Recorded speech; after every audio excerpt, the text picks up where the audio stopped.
Get ready for the Teen Summit podcast, presenting the teen co-host, Aisha. Huh? Are you crazy? Jordan.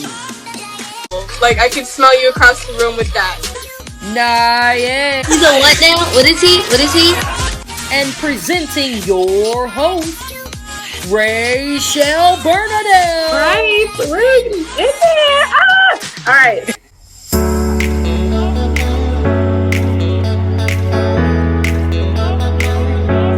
Hello, everyone. Welcome back to the Teen Summit podcast. Last week's episode, we talked about women's health, the importance of health literacy, the Texas Heartbeat Act, and we've received great hygienic information from a rising gynecologist. Today, we're super excited to be back on our 19th episode, and tonight we're starting off a new series called Self-Awareness and.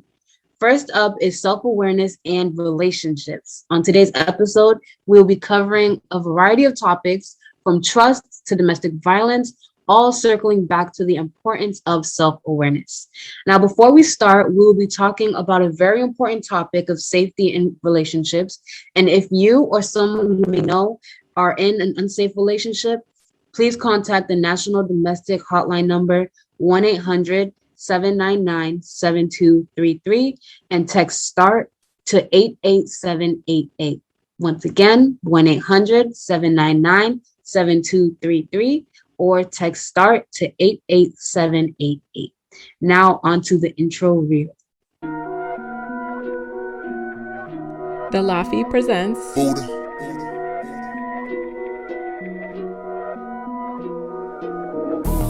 Teen Summit Podcast with your host, Miss Ray. Youth with passion.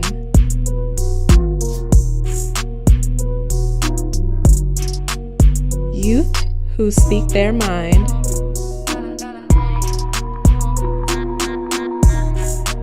Listen to the voices of our youth. Youth who care.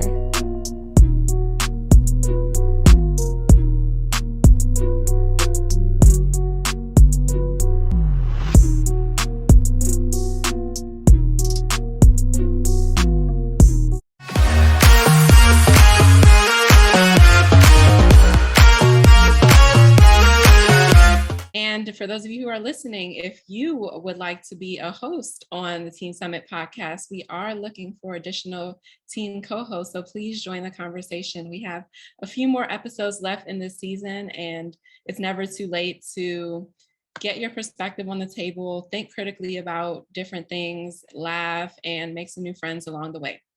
So as Aisha shared, today we're talking about three interrelated topics: self-awareness, relationships, and domestic violence. And so before we start, self-awareness is an area that I particularly love, because if you don't know yourself, you can't grow yourself. And that just relates to anything, whether it's relationships, school, family, a job, or anything like that. And so a definition of self-awareness that you can think about, it means being conscious of who you are as a person, like what you like, what you don't like, what are your strengths, what are areas for growth, and how you respond to different situations in like physical, like self-awareness, as well as self-awareness like in a particular situation. And so self-awareness can relate to relationships and domestic violence, which we'll talk about. And so we titled this episode, Ignorance is Not Bliss. And I was actually curious to know where that came from, because a lot of times we say words, I say words and phrases and don't really know where they came from. And then they just get passed down. And all of a sudden it's like, well, wait, why are we even saying this? And why are we even doing this? So I did a little research, and the term ignorance is bliss was founded by an English poet and literary scholar named Thomas Gray back in the 1700s. So he was, a few centuries ago. And he created it to mean that if one, meaning a person, is unaware of an unpleasant fact or situation, then they can't be troubled by it. Now, fast forward to the 21st century, generally, what are two sides of that phrase? Like, why do you think it was created on one end? And why do you think it could be harmful or detrimental? What do you all think?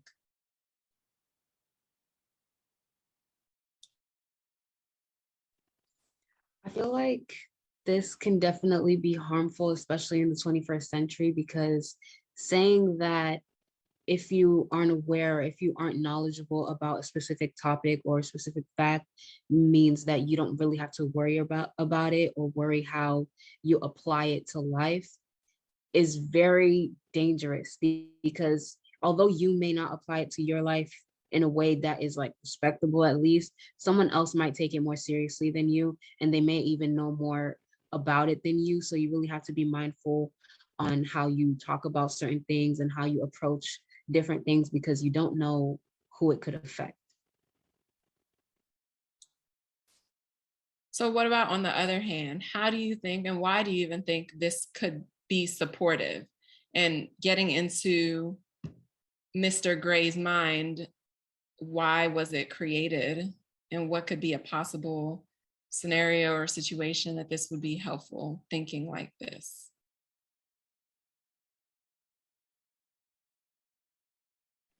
It could be supportive to those who like are very overwhelmed by like all of the things that are happening, especially in just 2020 alone, that they become certain that if they just ignore it altogether, then the overwhelming feeling will go away because they don't have to be troubled by so many things.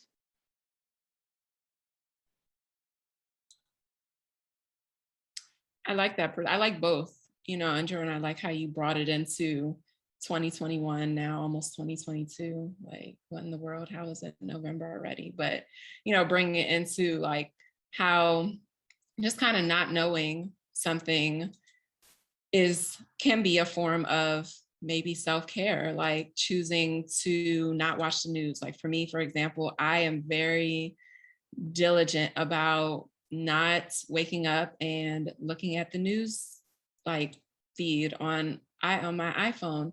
I turn off my alerts for like new news things. I'd rather like have to go into an actual news app, or like it would take me a few steps to do it. So I feel like in that way I could lean on that side of ignorance as bliss, but I guess it's more so intentional ignorance, like on purpose ignorance. Like I know I'm being ignorant, but I'm still going to make efforts to be aware of myself and like what I know. Naya, you want to add anything to that?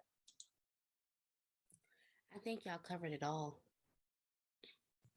Okay, so moving into how this relates to relationships, right? So self-awareness, as I defined earlier, is just being conscious of who you are as a person, what you like, what you don't like, what your strengths are, what your areas of growth are, and like knowing what you want in life. And so how do you all think self-awareness can affect your identity as a teen, independently, like as a single person, as well as affect your identity in a relationship? Like what role do you feel like it plays as just a young person by yourself, and then maybe a young person in a relationship? I think just knowing yourself and knowing what's going on around you is like a big thing, because if you don't know who you are and you don't realize how like your personality, or you don't realize like things that trigger you and stuff like that, then like your relationship won't be strong because you don't know you, and you can't really be in a relationship if you don't know you. Yeah, I agree with Naye. And I just want to piggyback off of what she said, because if you don't know yourself, you can't know your worth, and you can't really know what it is that you deserve when it comes to relationships, whether it be friendships, whether it be how your family's treating you, or if it's like, if you're in a romantic relationship or anything like that. I feel like you have to set boundaries first. You have to really know what it is that you want, or you deserve in life, period, and as a human being, before you set expectations for someone else coming into your life? I think there's only like one thing to where it's fine to like start a relationship, whether it be platonic or romantic, is when some people might need it to see their self-worth through that person's eyes and to be able to see like how somebody else sees them, because a person's mind can be totally detrimental to themselves. And having like a new perspective on things and how you're seen as this like great person with a great personality, and you're very funny and like very caring, and to see that from somebody else will help with your self-worth, and also like building that stronger relationship between that person. Bringing it back to you all, what are some things that you do to become more self-aware as a teen, right? Because it takes courage to kind of explore yourself when social media is telling you you should do this. Like right before this podcast, Naye was telling us about an artist who will recap the name in the post replay of who that artist was. But this artist had different prosthetics and different attachments that they would add to their body as a form of artwork. And a lot of times the world and society and social media will distort our image of ourselves, and we don't really know who we are, or it's hard to kind of see like, who am I really outside of what social media thinks? And so I'm curious, as a teen, like, how do you break free from that? Like, what are things that you do or not do? And what are questions that you ask yourself to start to figure out who you are as a person and what you like and what you don't like? Biggest thing I do is to see whether I'm comfortable with this like relationship growing. Because if I'm not comfortable with this is not going to work. And I do the same thing when like meeting other people. Like, are they comfortable being around me? Are they comfortable doing all this kind of stuff? Or do like we have to do something else? Like, I'm okay, I'm flexible, as long as you feel comfortable and you feel safe, because that to me is like a number one priority, regardless of what we're doing.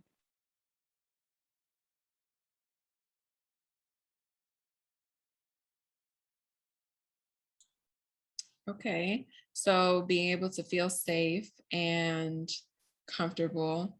From a practical standpoint, if you aren't in a relationship, what are ways that you explore who you are? What are things that you might participate in school in or not participate in school in, to start to explore like what you like and what you don't like? Because from my experience, the only way to start to know yourself is getting out there, is trying things. It's like food. Growing up, you ate what your parents told you to eat, right? Like, what are some things that were typical in your house that you only ate because your parents told you to eat it? That's a good question. I really don't know.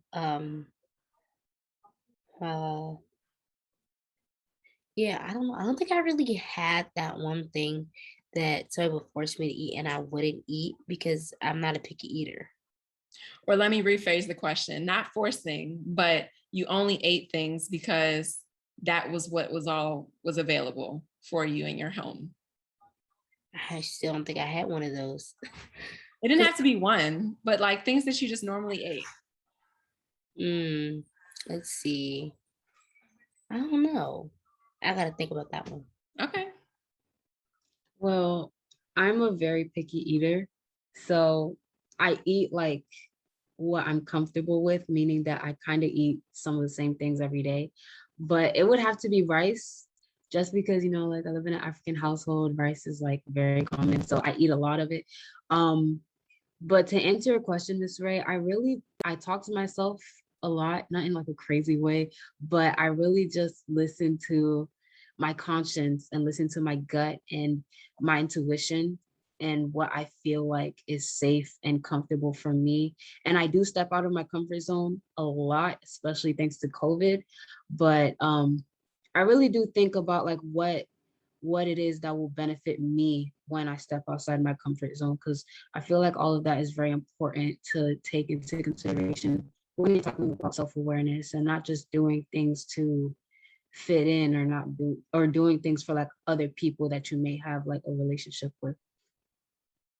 Yeah, you mentioned something really good in terms of self-awareness, like taking a look at how will this thing that I'm pursuing, how will it benefit me? Like, what's the value that I can gain by participating in something? And that's actually becomes like a motivating factor for wanting to do something. So that's a really great insight. And when you're in relationships with someone else, like that value piece is very important. Like, what is the value that you want to create in this relationship? Like, how do you want to feel?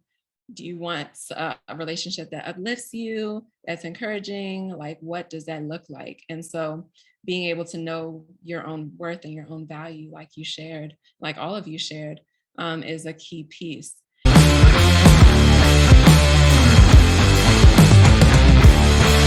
And so tying that into domestic violence, and with October being Domestic Violence Awareness Month, we wanted to tie in self-awareness into that conversation because there have been, not just recently, but in the last few years, so many more cases of young people in domestic violence situations in high schools as well.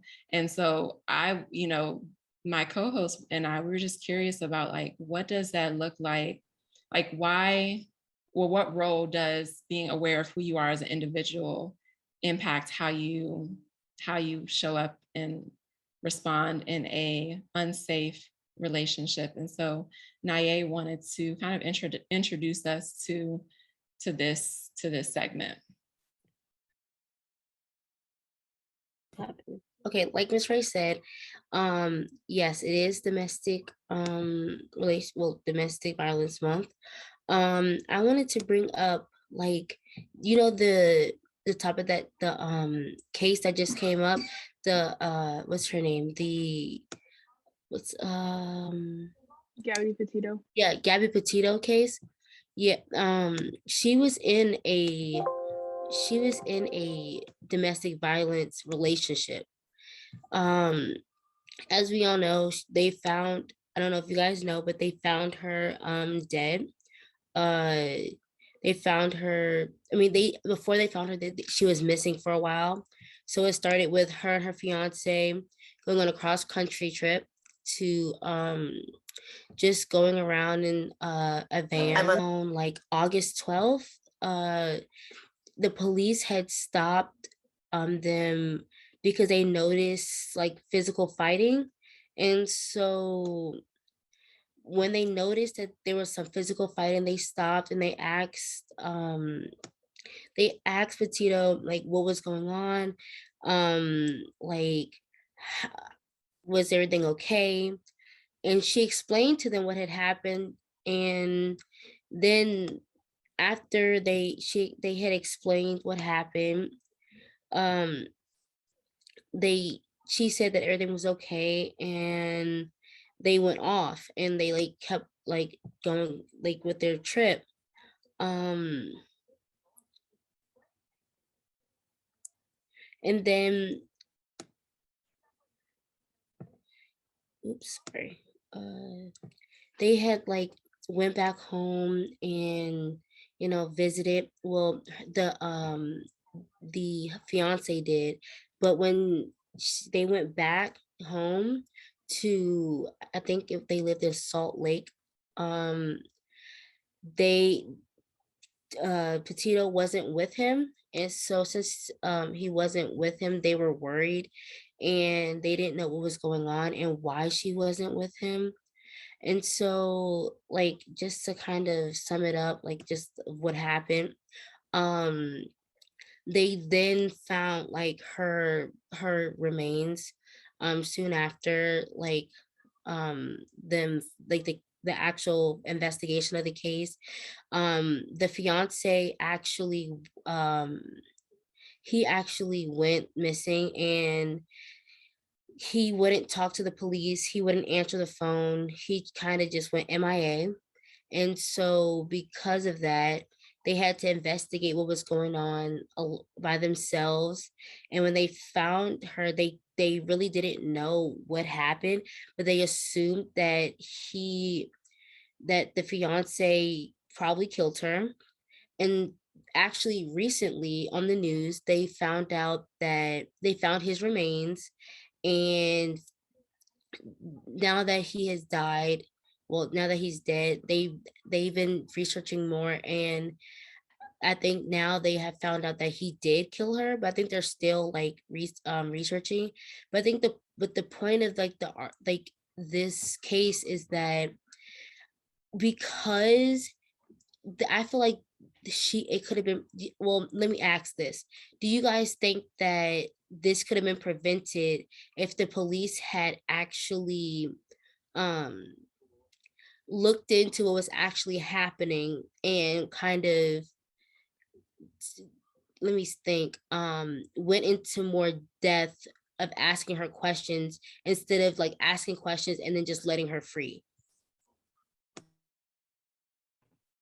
I feel like a lot more should have been done, especially since the person who did call the police and said that it was like a domestic violence situation that was going on in the car, said that that happened. I feel like the police should have done a little bit more digging, but instead they said that they felt like it didn't reach the level of a domestic violence situation rather than a mental crisis.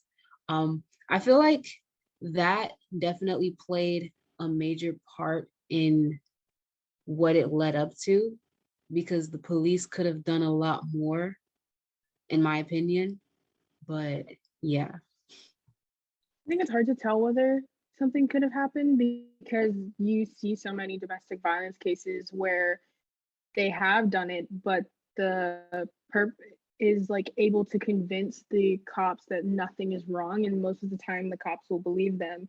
And then you'll see like days later where there's like, oh, he actually was doing it, and nobody like really looked into it. I think it's really hard, especially with like just domestic violence cases in general. I would I want to say that like that he would have been stopped and she wouldn't have like died as how she did, but there's not necessarily a way to tell. So I'm going to tie everything that you all shared back to the self-awareness and the value piece, because let's go back before they even went on this trip, right? For some context in terms of like dating and specifically around teen violence, it's very common. And nearly 1 in 11 women and approximately 1 in 14 men in high school report having experienced physical dating violence in the last year. About 1 in 8 women and 1 in 26 men in high school have experienced sexual dating violence in the last year. 26% of women and 15% of men who are victims of contact sexual violence, physical violence, and or stalking by intimate partner in their lifetime first experienced these forms of violence by their partner before the age of 18. Gabby Petito was 22 years old, and most of you, I mean, Jordan, you're closer to her age than Naye and Aisha. However, I bring all this up because this did not just start that day. Like, it wasn't just all of a sudden something had happened, because we don't know the details. We weren't in there in the car, don't really know what happened. But going back to self-awareness and the value that you put into a relationship, like how does that, what role does that play into things? Because I heard Jordan say that convincing the victim that everything is okay, or even convincing the police officer that everything is okay. There are different red flags that are evident in domestic violence situations. And so what do you all think self-awareness as Gabby in this situation played to this point, based off of everything that we've been talking about so far? Okay, so someone in the chat said warning signs are always there. Women stay in hopes that things will change. we need to start with our teens and really teach and get them to understand their worth.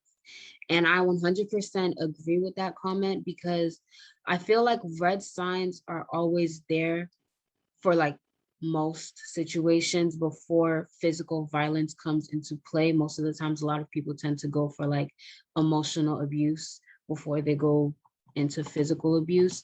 And you really have to pay attention to the subtle red flags that might come along. And that is just another thing that ties into self-awareness, because you really have to know what boundaries you have set, like what lines you're not willing to have crossed, and what you're just going to put a stop to. And when it comes to self-worth, I really think that is something that should be taken seriously, especially with like someone you're in a relationship with like that. You shouldn't jeopardize it or put it to the side for anyone. In your own teen communities and your friend groups, like what do you feel like are, and for privacy purposes and safety purposes, you don't have to say any names, but like what do you hear are reasons why teens stay in abusive relationships or relationships that aren't healthy? It doesn't necessarily have to be physical abuse. It could be verbal abuse. It can be mental abuse. What do you feel like is surrounding that? I think one of the biggest ones that I've like always seen and was like taught in school is that some people stay in these abusive relationships because it's the only way they know how to love. So like it's like we go over like love languages and all of that, and seems kind of like the same way, to where like giving that attention, and they kind of just like overlook all the red flags instead of kind of just like ignorance is bliss, but it's not, especially in these cases, that they think, oh, this is only the one time he'll do it, it's fine, like I can look past it and I still love him, because they perceive that as being loved, or they think that that's what their self-worth is, and that's like or like they think that they deserve that kind of love when that's not really love at all. I agree with Jordan. And I would also say, because of the vulnerable state that a lot of people are in, because they don't know much about how to love or what love really is, their partner may take advantage of that. And it could lead to manipulation or gaslighting, which is where like you're in a relationship and your partner did something wrong, but they twist it to make it think that you're the problem instead of them.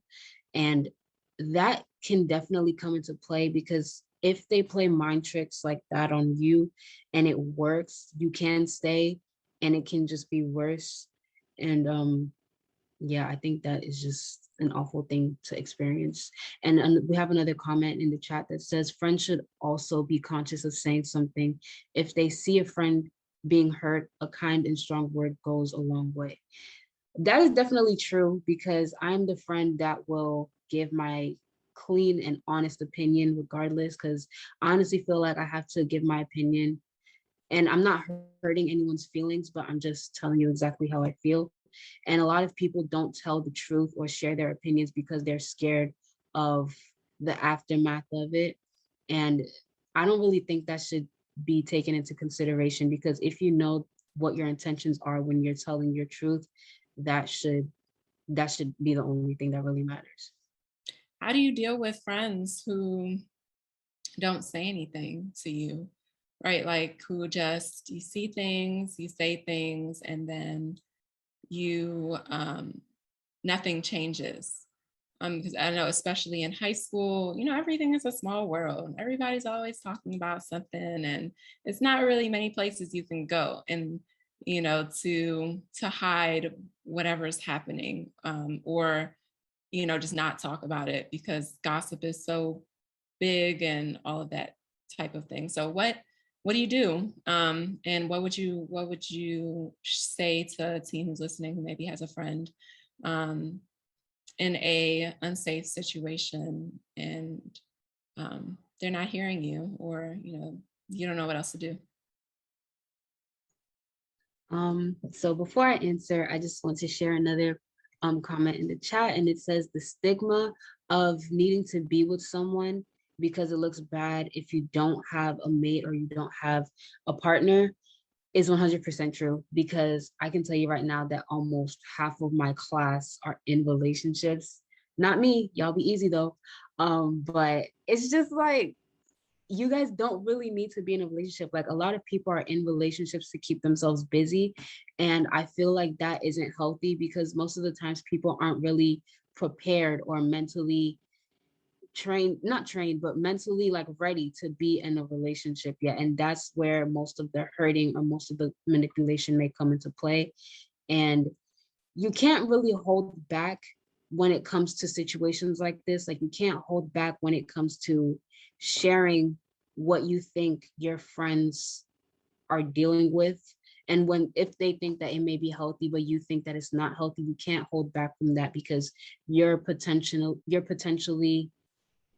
encouraging it in a way, not necessarily, but in a way. Like, if you guys understand what I'm saying, I feel like if you're in an unsafe relationship at this moment and you are aware that you're in an unsafe relationship, or after watching this, you're now aware that you're in it, please talk to somebody. Talk to somebody, whoever you can, or you can call the hotline one more time, 1-800-799-7233, or text START to 88788. And don't be afraid to just share whatever it is you need to let out, because you shouldn't hold back from this. Were you going to say something? You said, before I answer your question, let me just say I completely agree with the chat. Yeah, I answered. Oh, okay. All right. Naye, I saw you dropped off, but was there anything that you would say to a friend? I know you're a peer educator in a lot of spaces. You're a peer sexual health educator, and you do a lot of just peer-to-peer interaction. And on previous episodes, even our episode where we partnered with another organization, support systems and building community, like, what would you say to teens listening who may not be open to just share like what's going on? Like, how do you reach them? And what has been successful, like in your experience in reaching people your age? Sorry. Oh my gosh. Okay. Somebody in the chat said, I think it is important to mention that men also can be in an abuse relationship unhealthy. I definitely agree with that too. I do believe that men can also be like the victim of like abusive relationships and unhealthy relationships.